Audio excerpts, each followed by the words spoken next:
In today's video, I'm going to be revealing the 5 things that are super important that you follow if you want to lose menopausal fat. Now, that could be belly fat. It could be that layer of fat that's developed on your body. It could be that fat that's on your legs that when you wear shorts, it frustrates you to look at. So there's 5 things that I did to lose menopausal body fat. So welcome, FitWise fam. I'm excited for you to be here today. And if you're a woman over 50 or if you're over 60 like me and looking to lose body fat, then this video is for you. So the very first thing I did, and there's 5 things I did to lose my menopausal belly fat. The very first thing was I quit alcohol. Now, I'm going to preface this by saying that I did these things one at a time. I didn't make a long list of things I had to do and then try and do them all at once because I knew I would fail. I had to make small changes over time, and the more changes I made and the more consistent I was, the more changes I saw in my body, which made me excited, which made me see the light at the end of the tunnel that it was possible, and I kept going. So the very first one is alcohol. I got rid of alcohol. Now, it wasn't always easy. I used to enjoy my glass of wine at night before bed. I had a belief that having a glass of wine was going to help me relax, help me sleep better, when in reality, the opposite was actually happening. Did I enjoy the wine? Yes. Did I enjoy waking up in the middle of the night with a hot flash? No. So getting rid of alcohol from your diet is going to do a couple of things. Number one, it's going to help you lose fat.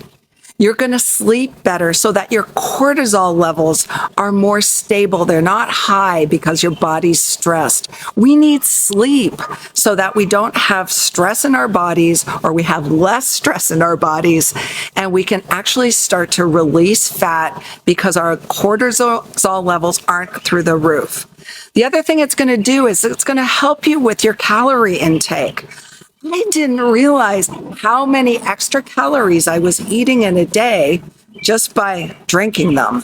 So that in itself helped me start losing weight and losing body fat.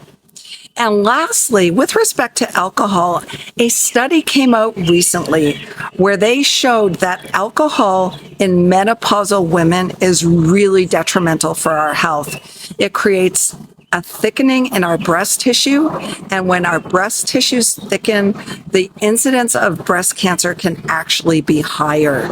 So getting rid of alcohol was a big win. Was it easy? Not always, but I made a commitment that I was going to do it just to see what would happen, and I ended up starting to lose body fat. That got me really, really excited to start losing body fat. So I went on to point number 2.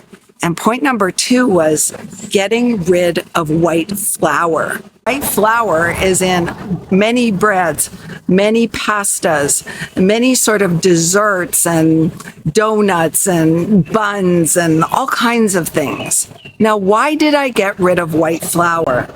Well, it was a number of reasons. Number 1, I knew that white flour was really high on the glycemic index. What does really high on the glycemic index mean?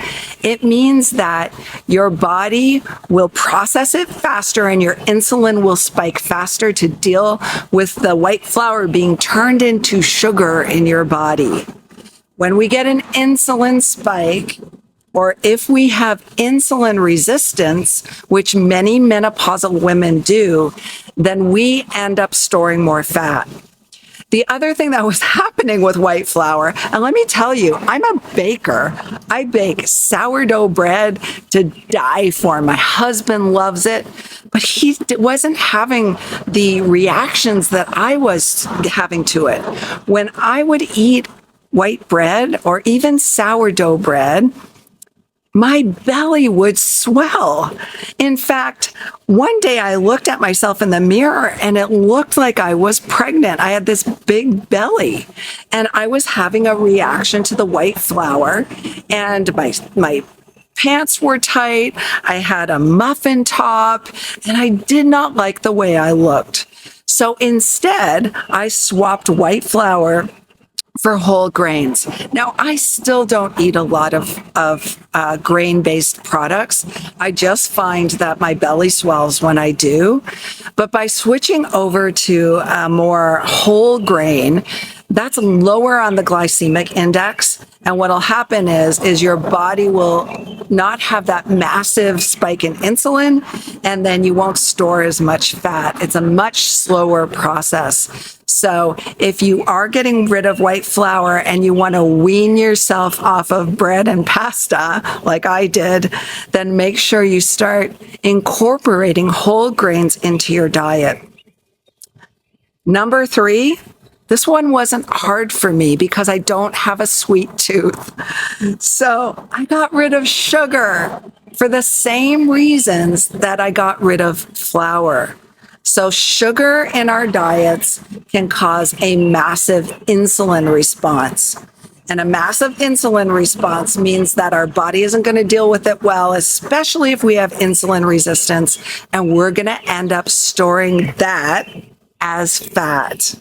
So let me grab my glasses here so I can read what was written in the American Journal of Clinical Nutrition.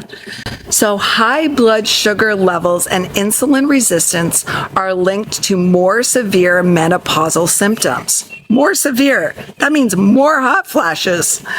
The study suggests that women who consume diets high in refined sugars and carbohydrates are more likely to experience mood disturbances and fatigue. Moreover, sugar contributes to inflammation in the body, which can worsen joint pain and other inflammatory conditions in menopause. So getting rid of sugar can dramatically impact the menopausal symptoms that you're feeling.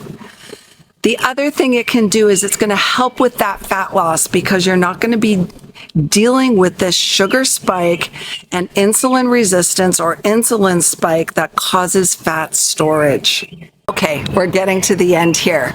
So the next thing I did was I got really intentional on how much protein I was eating.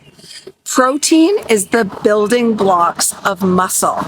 As we age, especially as menopausal women, we start to lose muscle.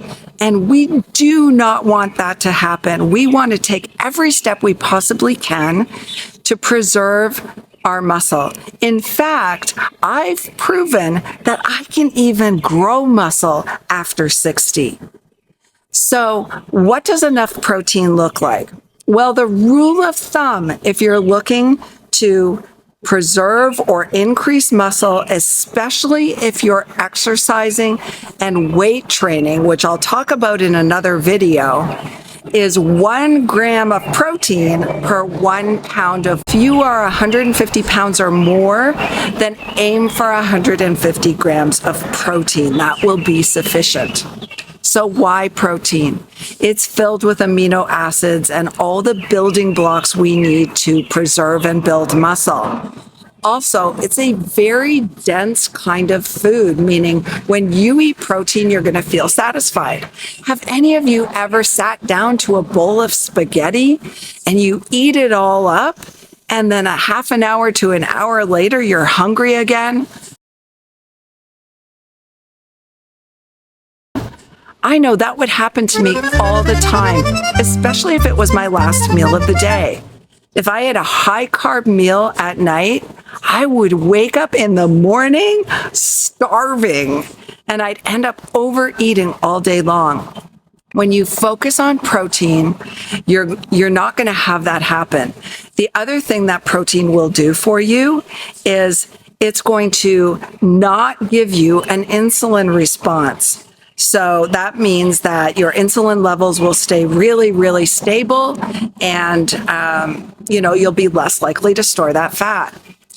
The other thing that came out in a recent study was that if you eat protein 15 to 30 minutes before you consume your carbohydrates, you will have a smaller insulin response when you do consume those carbohydrates. So timing can be everything, which is sort of a cool concept if you are wanting to have some carbohydrates with your meal. Okay, last tip. And this one is my favorite. And this one really should have been the first tip, because if you can nail this one down, I can almost guarantee you that you will achieve your fat loss and weight loss goals at, during, and after menopause. What is it? It's dealing with your mindset. So mindset is everything when we're heading into something like this. So often we feel like we don't deserve to have the body of our dreams. By the time we hit our 50s and 60s, let's face it, life has happened to us. It happened to me. I was in a relationship with someone where I was extremely hurt. And this person, caused me to believe that I was not good enough. I had been really fit. In fact, I was a gym owner. I owned a CrossFit gym for 10 years. I was an Ironman triathlete. I was a fitness model. I was on the walls of Lululemon as one of their fitness models. And when that breakup happened, I believed I no longer deserved to look and feel my best. I felt substandard. Now, if you're thinking about your life, let me ask you a question.